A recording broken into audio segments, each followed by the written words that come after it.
નમસ્કાર મિત્રો, વિપુલ ઓનલાઈન ટ્યુટોરિયલમાં આપ સૌનું સ્વાગત છે. મિત્રો, ગઈકાલના વિડીયોમાં આપણે ભારતની નદીઓ વિશે અભ્યાસ કર્યો.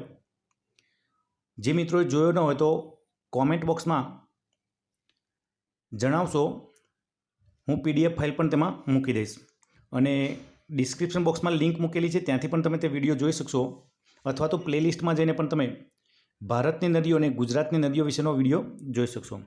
મિત્રો, આજે આપણે વિશ્વની નદીઓ વિશે જાણકારી મેળવીશું. તો અહીંયા શરૂ કરીએ. સવાલ નંબર 1, પાણીના જથ્થાને આધારે વિશ્વની સૌથી મોટી નદી કઈ છે? તો પાણીના જથ્થાને આધારે વિશ્વની સૌથી મોટી નદી એમેઝોન નદી છે. પાણીના જથ્થાને આધારે અન્ય માહિતી મુદ્દા તમને જણાવું કે અહીંયા તમને એમેઝોન નદી પણ બતાવું કે ક્યાંથી ઉદ્ભવ થાય તે. તો એન્ડીઝ પર્વતમાળાથી એની શરૂઆત થાય અને આ પ્રમાણે આગળ વધી તે એટલાન્ટિક સમુદ્રમાં જઈને ભળે છે. તો ઉત્પત્તિ ક્યાં છે તે યાદ રાખજો, એન્ડ્રીઝ પર્વતમાળા અને અંત એટલાન્ટિક મહાસાગર. અન્ય માહિતી જોઈએ તો આ દક્ષિણ અમેરિકાની નદી છે. દક્ષિણ અમેરિકાની આ સૌથી મોટી નદી અને વિશ્વની પણ બીજા નંબરની સૌથી મોટી નદી. અને વિશ્વની સૌથી પહોળી નદી પૂછે તો પણ એમેઝોન નદી. ક્યાંથી શરૂ થાય છે? એન્ડીઝ પર્વતમાળાથી શરૂ થાય છે. ક્યાં જઈને મળે? તો એટલાન્ટિક મહાસાગરમાં તે મળે છે. જોઈએ સવાલ નંબર 2. સવાલ નંબર 2માં કઈ નદી બ્રાન્સ ઘાટીમાંથી પસાર થાય છે? તો કઈ નદી છે જે બ્રાન્સ ઘાટીમાંથી પસાર થાય છે? જવાબ થશે ઓપ્શન નંબર ડી, રાઇન નદી. રાઇન નદી છે તે બ્રાન્સ ઘાટીમાંથી પસાર થાય છે. અહીંયા તમને બતાવી દઈએ, રાઇન નદી આ છે તે રાઇન નદી. એનો ઉદ્ભવ આ પ્રમાણે શરૂ થશે ઉદ્ભવ અહીંથી અને આ પ્રમાણે તે આગળ વધશે અને સ્વિટ્ઝરલેન્ડથી આગળ વધી તે આગળ ચાલશે. આ નદી વિશે મહત્ત્વની બાબત જોઈએ તો આ રાઇન નદી સાથે એક બંદરગાહ જોડાયેલું છે જેનું નામ છે રોટરડમ. તો આ જે રોટરડમ છે તે યુરોપનું સૌથી મોટું પોર્ટ એટલે રોટરડમ. અને મોટાભાગે પ્રશ્નમાં એવું પૂછે કે રોટરડમ કઈ નદી કિનારે છે? તો યાદ રાખવાનું છે તે અહીંયા રોટરડમ રાઇન નદી કિનારે આ બંદરગાહ આવેલું છે. દેશનું નામ પૂછે, ખંડનું નામ તો યુરોપ. ઓકે મિત્રો, યાદ રાખશો.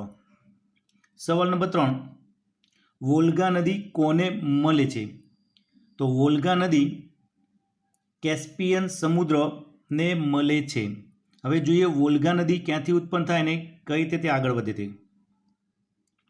સેમ આ પ્રમાણે વોલ્ગા નદી આ જગ્યાએથી ઉત્પન્ન થાય અને આગળ વધી એ કાસ્પિયન સમુદ્રને મળે છે. વોલ્ગા નદી વિશે વાત કરીએ તો તે યુરોપની સૌથી મોટી નદી છે.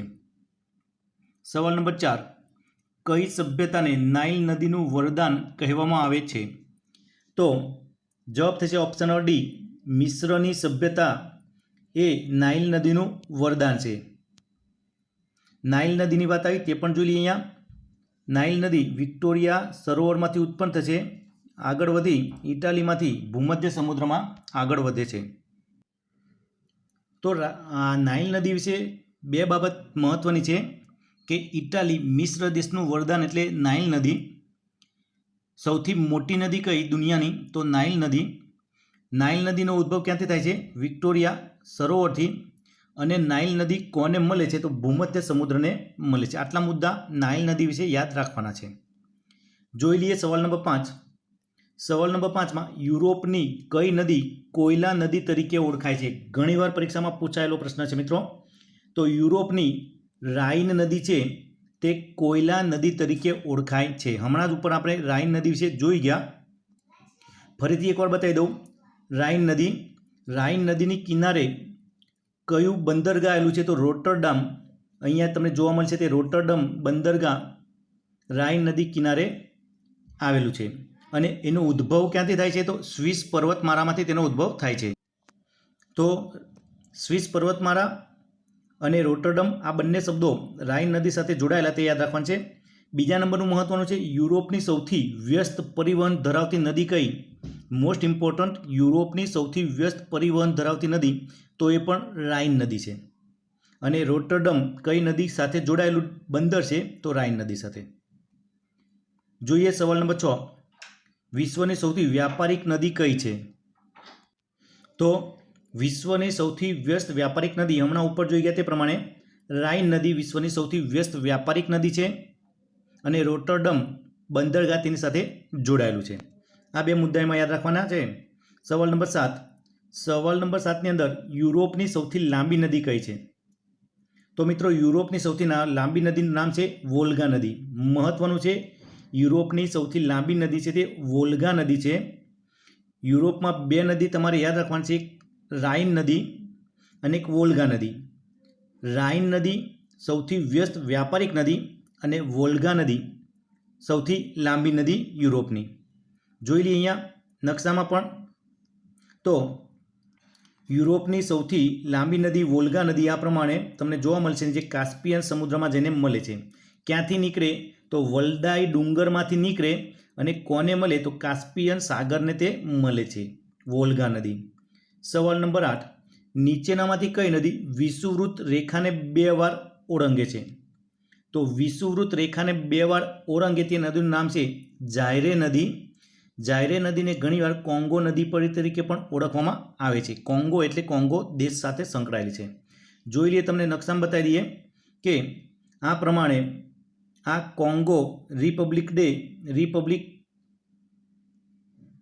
દેશ અને તેમાંથી અહીંથી કોંગો નદી નીકળે ને એકવાર અહીંયા ટચ થાય, બીજી વાર અહીંયા કોંગો નદીની વાત કરું તો કોંગો નદી અહીંથી નીકળશે અને એકવાર અહીંયા વિષુવવૃત્તને ટચ થશે, ઉપર જે પાછી નીચે આવશે ત્યારે બીજી વાર અહીંયા વિષુવવૃત્તને ઓળંગે છે. તો આમ 2 વાર વિષુવવૃત્તને ઓળંગતી નદી કોંગો દેશમાં આવેલી કોંગો નદી, જેનું બીજું નામ જાયરે નદી. તો આફ્રિકાની બીજા નંબરની સૌથી મોટી નદી છે. યાદ રાખજો મિત્રો, આફ્રિકાની બીજા નંબરની મોટી નદી છે. પહેલા નંબરની નદી આફ્રિકાની નાઇલ નદી. સવાલ નંબર 9. નીચેનામાંથી કઈ નદી મકર રેખાને ઓળંગે છે? તો મકર રેખાને ઓળંગતી નદીનું નામ લિમ્પોપો. લિમ્પોપો છે તે મકર રેખાને ઓળંગતી નદી છે. હવે મિત્રો આફ્રિકાની વાત આવી તો તમને ખ્યાલ હશે કે આફ્રિકા એકમાત્ર એવો ખંડ છે જ્યાંથી 3 વૃત્ત પસાર થાય. વિષુવવૃત્ત પણ ત્યાંથી પસાર થાય, કર્કવૃત્ત અને મકરવૃત્ત 3 ત્યાંથી પસાર થાય છે.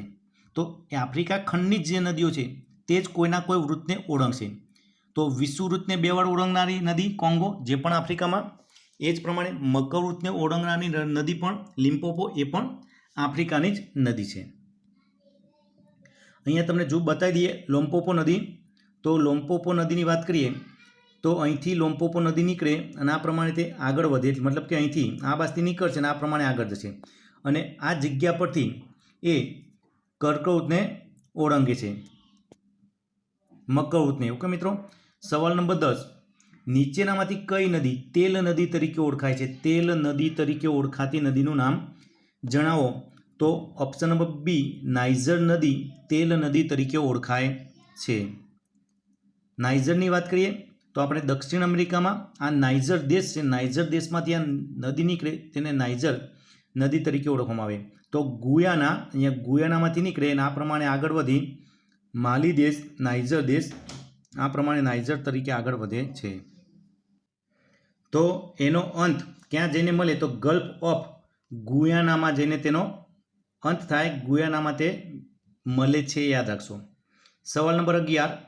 રશિયાની મહત્વપૂર્ણ નદી કઈ છે? તો રશિયાની મહત્વપૂર્ણ નદી કઈ?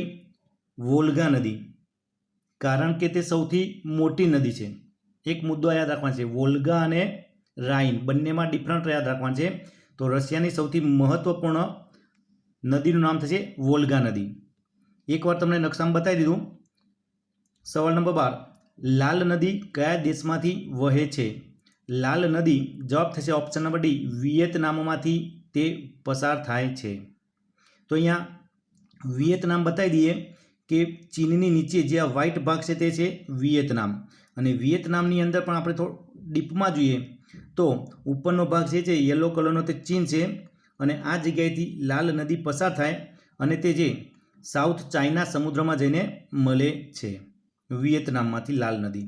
સવાલ નંબર 13, એશિયાની વિશાળ નદી મેકાંગ કયા દેશમાંથી પસાર થતી નથી? તો એશિયાની મોટી નદી મેકાંગ કયા દેશમાંથી પસાર થતી નથી? તો જવાબ થશે ઓપ્શન નંબર બી, મલેશિયામાંથી તે પસાર થતી નથી. તો મેકાંગ ચીનમાંથી પસાર થાય, કંબોડિયામાંથી અને લાઓસમાંથી તે પસાર થાય છે. લાઓસની વાત કરીએ તો તમને અહીંયા બતાવી દઈએ, લાઓસ અહીંયા તમને જોવા મળશે, લાઓસ, અને એની ઉપર છે તે વિયેતનામ અને એની ઉપર ચાઇના. તો ચાઇનામાંથી, લાઓસમાંથી, કંબોડિયામાંથી આ મેકાંગ નદી પસાર થાય છે. સવાલ નંબર 14, સવાલ નંબર 14માં સિન નદી ક્યાંથી પસાર થાય છે? તો સિન નદી ઓપ્શન નંબર બી, ફ્રાન્સ દેશમાંથી પસાર થાય છે. અહીંયા બતાવી દઉં તમને ફ્રાન્સ દેશ, અને ફ્રાન્સનો પેરિસ ને પેરિસની આ લગોલગ આ પ્રમાણે સિન નદી પસાર થાય છે. જોઈ લઈએ સવાલ નંબર 15, મર્લે ડાર્લિંગ નદી ક્યાંથી પસાર થાય છે? તો જવાબ થશે option number D, Austria. Option number B. તો મર્લે ડાર્લિંગ નદી ઓપ્શન નંબર ડી, ઓસ્ટ્રેલિયામાંથી પસાર થાય છે. બંને નદી તમને નકશામાં બતાવી દઉં, ઓસ્ટ્રેલિયાના મેપમાં. તો આ ઓસ્ટ્રેલિયાનો મેપ છે, જેની અંદર તમને આ નદી જોવા મળશે, જેનું નામ છે ડાર્લિંગ નદી. બીજી નદી છે મર્લે નદી. બંને નદી અહીંયા ભેગી થઈ આ જગ્યાએ આગળ વધે છે. તો મર્લે ડાર્લિંગ નદી ઓસ્ટ્રેલિયામાં આવેલી છે. જોઈ લઈએ સવાલ નંબર 16, નીચેનામાંથી કઈ નદી સમુદ્રને મળે તે પહેલાં રણમાંથી પસાર થાય છે?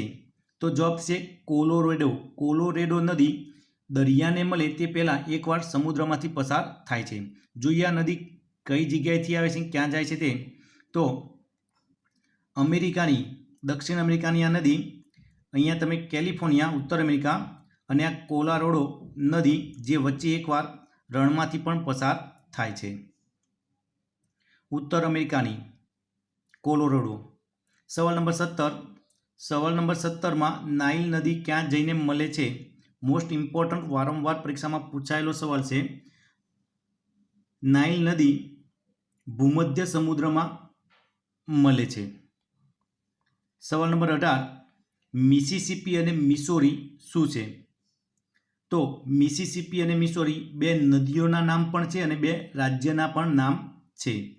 મેક્સિકો દેશમાં આ બંને નદી અને બંને રાજ્યો આવેલા છે. સવાલ નંબર 19, કઈ નદીને ચીનનો શોક કહેવામાં આવે છે? તો કઈ નદી છે જે ચીન માટે ખરાબ વરદાન તરીકે, વરદાન નહીં બોલે ને શોક એટલે કે પૂર માટે જાણીતી છે? તો જવાબ થશે હવાંગહો.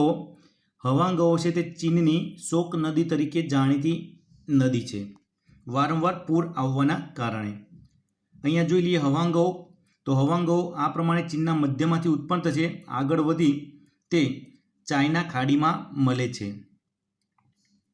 જોઈ લઈએ સવાલ નંબર 20, સવાલ નંબર 20માં કઈ નદી કાસ્પિયન સાગરમાં જઈને મળે છે? તો કઈ નદી છે કાસ્પિયન સાગરમાં જઈને મળે? વોલ્ગા.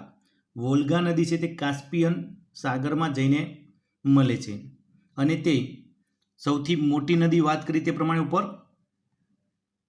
સવાલ નંબર 21, ગંગા નદીને બાંગ્લાદેશમાં કયા નામે ઓળખવામાં આવે છે? તો ગંગાને બાંગ્લાદેશમાં પદ્માના નામે ઓળખવામાં આવે છે. સવાલ નંબર, બાંગ્લાદેશની વાત આવે તો આપણે બાંગ્લાદેશના નકશામાં પણ જોઈ લઈએ કે આ પ્રમાણે પશ્ચિમ બંગાળમાંથી ગંગા બાંગ્લાદેશમાં પ્રવેશ કરે અને ત્યાં તેને પદ્માના નામે ઓળખવામાં આવે. જ્યારે ઉપર આસામમાંથી બ્રહ્મપુત્ર નદી આવે અને બાંગ્લાદેશમાં પ્રવેશ કરે ત્યાં જમુના તરીકે એ ઓળખાય છે. સવાલ નંબર 22, સરદરિયા અને આમુદરિયા નદીઓ ક્યાં જઈને મળે છે? તો સરદરિયા અને આમુદરિયા બંને નદીઓ અરલ સાગરને જઈને મળે છે. જોઈ લઈએ બંને નદીઓ કયા દેશમાંથી પસાર થાય છે. તો તમને અહીંયા બતાવી દઈએ, સરદરિયા અને આમુદરિયા. આ આમુદરિયા અને આ સરદરિયા બંને અહીંયા અરલ સાગરમાં જઈને મળે છે. કઈ જગ્યા પર છે? તો આ અફઘાનિસ્તાન છે, તુર્કમેનિસ્તાન છે, ઉઝબેકિસ્તાન. ઓકે, તો એ અલગ અલગ દેશમાંથી આ પસાર થતી બે નદીઓ જઈને ક્યાં મળે? અરલ સાગરમાં મળે છે, તે યાદ રાખવાનું છે. સવાલ નંબર 23, એશિયાની કઈ નદી દક્ષિણ તરફ પ્રવાહિત થાય છે? તો એશિયાની કઈ નદી છે દક્ષિણ તરફ પ્રવાહિત થાય છે? તો સાલ્વિન નદી દક્ષિણ તરફ પ્રવાહિત થનારી નદી છે. સવાલ નંબર 24, નીચેનામાં કયા દેશમાંથી યુક્રેટસ અને તિગ્રીસ નદીઓ વહે છે? તો યુક્રેટસ અને તિગ્રીસ નદીઓ ઈરાક દેશમાંથી વહે છે. નકશામાં બતાવી દઉં તમને. તો અહીંયા આ ઈરાક આટલો ભાગ અને આ યુક્રેટસ, તિગ્રીસ અને યુક્રેટસ બંને નદીઓ આ બાજુ પેર્સિયન ગલ્ફમાં જઈને મળે છે. સવાલ નંબર 25, દક્ષિણ અમેરિકાની સૌથી લાંબી નદી કઈ છે? તો દક્ષિણ અમેરિકાની સૌથી લાંબી નદી એમેઝોન નદી. સવાલ નંબર અહીંયા ફરીથી બતાવી દઈએ કે આ એમેઝોન નદી એન્ડ્રીઝ પર્વતમાળામાંથી નીકળે અને એટલાન્ટિક મહાસાગરમાં જઈને મળે. સવાલ નંબર 26, લંડન કઈ નદી કિનારે વસેલું છે? તો લંડન કઈ નદી કિનારે વસેલું છે? તો સવાલ નંબર 26નો જવાબ થશે ઓપ્શન નંબર બી, થેમ્સ નદી કિનારે વસેલું છે આ લંડન શહેર. સવાલ નંબર 27, વિશ્વની સૌથી લાંબી નદી કઈ છે? ખૂબ જ સરળ અને મોસ્ટ ઇમ્પોર્ટન્ટ સવાલ. વિશ્વની સૌથી લાંબી નદી નાઇલ નદી છે, જે પણ મેં તમને નકશામાં બતાવી દીધું. વિક્ટોરિયા સરોવરમાંથી ઉત્પન્ન થઈ ભૂમધ્ય સમુદ્રમાં આગળ વધે અને ઇટાલીની તે વરદાન કહેવાય છે. ઇટાલીની લાઇફ લાઇન પણ કહેવાય. 6690 કિલોમીટર તેની લંબાઈ વિક્ટોરિયામાંથી ઉદ્ભવ થાય અને ભૂમધ્ય સમુદ્રમાં તે મળે છે. તો મિત્રો આટલા હતા સવાલ. હવે અન્ય આપણે આવતીકાલે ગુજરાતના રાષ્ટ્રીય ઉદ્યાન અને અભયારણ્યનો વિડીયો લાવવાના છે મિત્રો, તો એ પણ અવશ્ય જોશો. આ વિડીયો જોવા બદલ ખૂબ ખૂબ આભાર મિત્રો. જે મિત્રોએ ચેનલને સબસ્ક્રાઈબ નથી કરી, ચેનલને સબસ્ક્રાઈબ કરી લેશો. ફરી મળીશું નવા વિડીયો સાથે. Thank you.